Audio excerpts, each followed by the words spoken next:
Hello everyone and welcome to another very nice game from the Croatian Grand Chess Tour, and it's a game between Maxime Vachier Lagrave, who won the first place, and Viswanathan Anand, who won second place. So I thought it'd be nice to show a game between the two of them. It's from the first day of the blitz section, and it's a game where Maxime has the white pieces. We've already seen the final standings, but we're going to check it out again after we check out this game. So it's quite a nice one, and Maxime really played in great style in this game, so I'm sure you guys are going to enjoy it.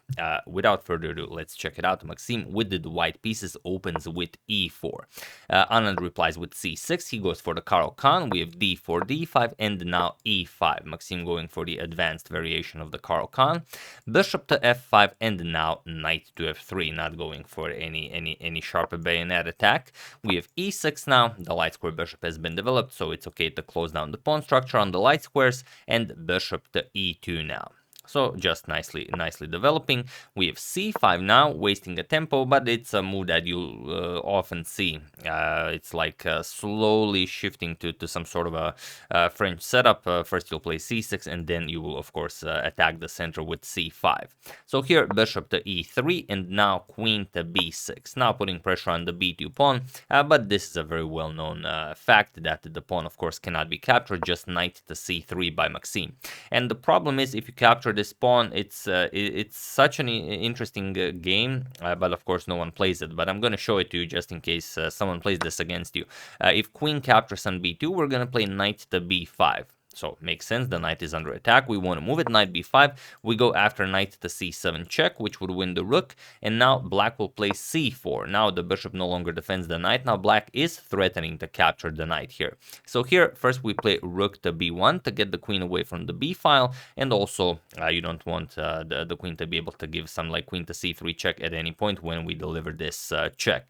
So here, queen captures on a2, and now knight c7 check, king to d8, and the knight captures on a8. So we pick up this rook, and now after bishop captures on c2, attacking the queen and the rook, well, now comes the move. We just play rook captures on b7. White can give up the queen here, and after bishop captures on d1, we're just going to play rook to b8 with check. The rook cannot be attacked via the c7 square, as the knight defends this, so you're going to have to move the king. And now we just play bishop captures on d1, and now after all is said and done, we get this extremely interesting position where it's only white who can be better. But in if you play bullet or blitz, maybe you can do something with black here. I mean, you do have the queen, you do have the passed a pawn, the passed c pawn, so anything can happen. But all in all, white simply has too much material. White has a light square bishop, a rook, and a knight for a queen, and well, with perfect play, white will be better here. But you have to be very precise. So it's, it doesn't hurt to know such things.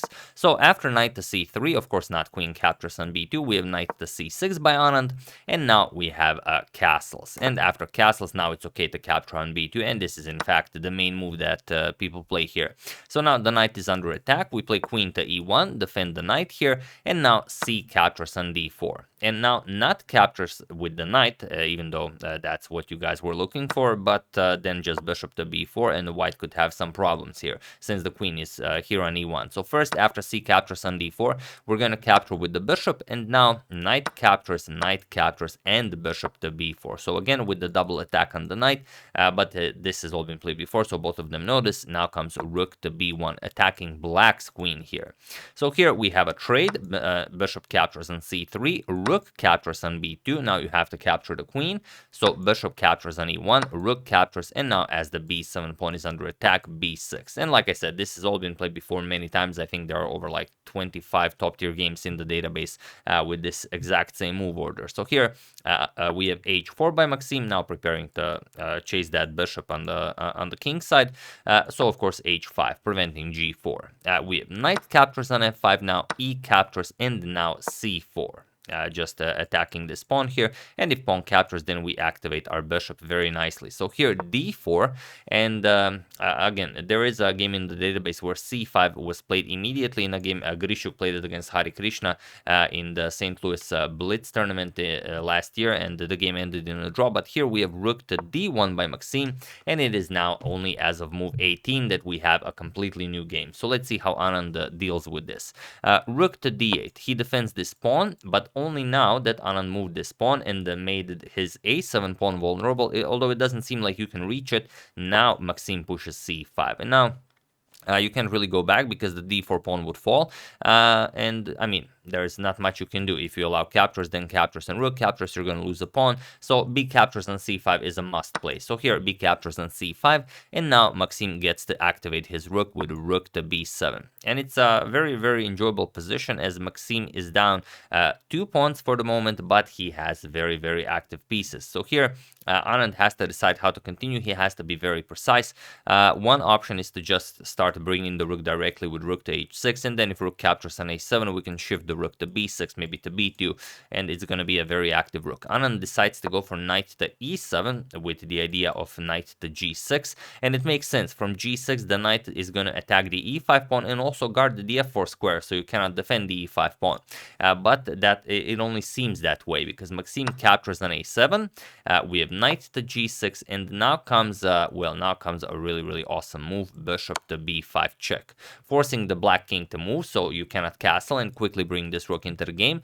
King to f8, and now the problem is Maxime wants to play bishop to c4, attack this pawn, and it seems like it's good for white, but knight captures on e5, and you defend the pawn with the knight. And to make matters worse, you can't even play f4 because just, you're going to hang your bishop.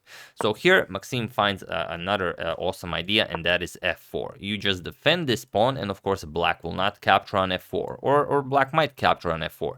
It's a very tricky move, and in a blitz game, it's a move you never want to play, but it does appear to be the best move for black. So the point is, after knight captures on f4, we're going to play bishop to c4 now with an attack on the f7 pawn.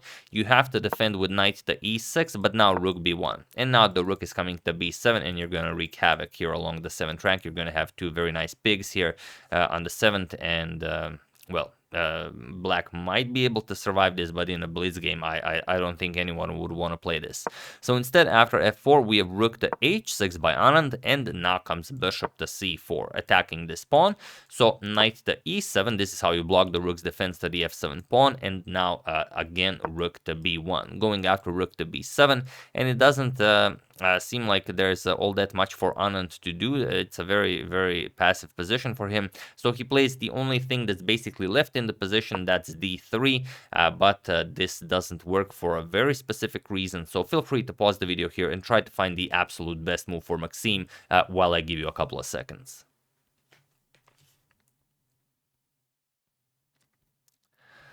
So for those of you who were able to do it, congratulations on finding this incredible idea. And for those of you who just want to enjoy the show, it is, of course, bishop captures on d3. So yes, chess is that simple, it would seem, just bishop captures on d3. And the point is, if you capture the bishop, rook captures on d3, rook to b8 check ends the game as black is getting checkmated. The king has no squares. You can give up the rook first, and then it's just going to be checkmate. Or if you want to, prolong the game for a move, I know some of you guys like to do that, then you can give up the knight and only then give up the rook, because why not? Of course, that didn't happen. After bishop captures on d3, knight to c6 was played by Anand. So now he first attacks the bishop and also the rook, and now the bishop is still attacked. So here, rook to a3. Now you just bring the rook back to help out with the defense of the bishop. But now he eliminated a very strong passed pawn on had on d4 before he pushed it on d3, and it's going to be a much better game for white. So rook to e6, and now rook to c1, going after the c5 pawn. So knight to d4, planning for some knight to f3 tricks in the future, but Maxime says it's not a problem, just rook captures on c5. We have rook to e7, now preparing to double rooks, and now rook 8 to c3. Now the a pass pawn is ready to be pushed. We have rook e to d7, and now rook to c8. Of course, Maxime now wants to trade off a pair of rooks and enjoy his passed a pawn, without the problem of facing both of the rooks. So here we have knight to f3 check. It's a very nice trick. If you capture the knight, then we can play rook captures on d3, and now if rook captures on d8, we're just going to capture back. And of course, when you're down a pawn in a position like this, you always want to have rooks on the board. You don't want to have minor pieces on the board. And of course, the side that's up a pawn, of course, the side wants to get the rooks off the board and keep a minor piece, or no pieces at all. That's also fine if you're up a pawn. So after knight to f3 check, Maxime just goes king to f2. He says, okay, what do you do now? Your knight is now nicely hanging still.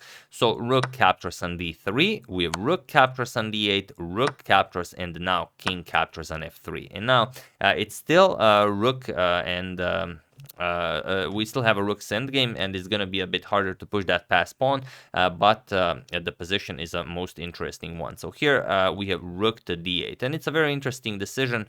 It's always, it doesn't matter who's playing, whether it's Carlsen, whether it's Caruana, you always have to decide whether you want to put the rook. Do you want to go for a nice active square here, like rook to d2, or do you want to put the rook, well, in front of the pass pawn with rook to a8? And it's always a deadly decision. The engine enjoys both of them. Anand prefers rook to d2. So here we have a3. Everything is nicely defended now.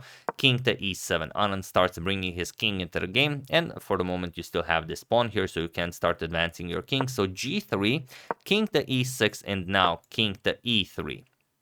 We have rook to d1, and now, well, you have to try to advance the position somehow. You can't really push a4 because Anand will just play rook to a1. You can't bring the king into the game because the rook is cutting the king off from entering the game via the d file. So of course Maxime has to play rook to d3. Now he creates sort of a bridge here, and now his king can cross into the game. So rook to a1, king to d4. This was unstoppable. So king to d7, by allowing your own king into the game, you also allow Anand's king into the game, because now the king is blocking the rook here. So king d7, king to c5, opening up a discovery here, king to c7, and now rook to c3, just stopping any check from behind, and you are also keeping an eye on everything here. And it's not just that Maxime is up a pawn. Anand also has a doubled f pawn, so that's also to be considered. So here rook to d1, but now a4. Maxime starts pushing his pass pawn. We have rook to d2, now comes a5. Now rook back to a2. Anand again puts his rook behind the pass pawn, but now king to b4 with check. King to b7, and now rook to a3. Now, as Maxime is up this pass pawn, of course, Anand cannot afford to go into king and pawn endgame, because while the black king will be busy attacking this pawn, we're just going to march our king over to the king side, gobble up all of the pawns, and then it's going to be a very easy victory. So instead, after rook to a3, we have rook to c2. But now comes a6 with check, king to a7, and king to b5. We have rook to c1 by Maxime, and now comes rook to d3, and it was in this position on move 48 that Viswanathan Anand resigned the game, as there is nothing more to be done here. The problem is there's just no way to stop some like rook to c7 check, and then you're just going to pick up the pawns, or, you know, even if you try something like rook to b1 check, king c6, and you pick up this pawn, you're getting checkmated, rook to a3 checkmate. So there's really no good way to do anything about this. If you play something like rook to c7, then we can just bring this rook, start attacking these pawns here, and there's not all that much black can do. Black can just wait and see what happens. So yeah, after rook to d3, Anand resigned, and an amazing victory by Maxime Vachier Lagrave in this highly technical game. And let's not forget, this was only a blitz game, 5 minutes per player with a 3 seconds increment, so really awesome stuff. And so I don't forget, for those of you who maybe haven't seen the previous game, I suggest you check it out, because it's a really nice one, a nice Nyepo versus Anand game. These are the standings after all has been said and done after 3 days of rapid and 2 days of blitz. So Maxime Vachier Lagrave wins the tournament with 23 points, so 2 full points ahead of Viswanathan Anand in second place. Then it's Anish Giri with 20.5. Then shared place Yanni Pomishenian, Krzysztof Duda with 19, Shahriar Mamediyarov with 18, Alexander Grishuk, Anton Korobo with 15.5. Then shared Kasparov Šarić, second to last place with 12.5, and JVF with 10.5 in last place. So really an awesome tournament, and yeah, hope you guys enjoyed it. There were plenty of crazy games, but it's often the case when Garry Kasparov rejoins us to play some chess. We will mostly cover his games, because I don't know about you guys, but I'm always super excited when he's coming back. And I don't think, even because he didn't do that great this tournament, this could even be the worst tournament of his life, but I don't think he's gonna just stop playing. I think we can expect him back the next year, and the next year I think he's gonna be much stronger than in this one. But we'll see. Who knows what happens? It's always interesting when he comes back. So yeah, once again, hope you guys enjoyed it. We're continuing the World Cup now that has started. Also a super important tournament. So hope you guys are ready for that. I would like to thank NGM, Al Boyd, CruzAdria.com, Christopher Marchetti, and David Kimura for contribution to my channel. Thank you a lot. I really appreciate it. As usual, you can check 2 of my previous videos here. Thank you all for watching, and I will see you soon. Continuing, well, everything that we always mention. So yeah, stay tuned for that, and have an excellent rest of your day.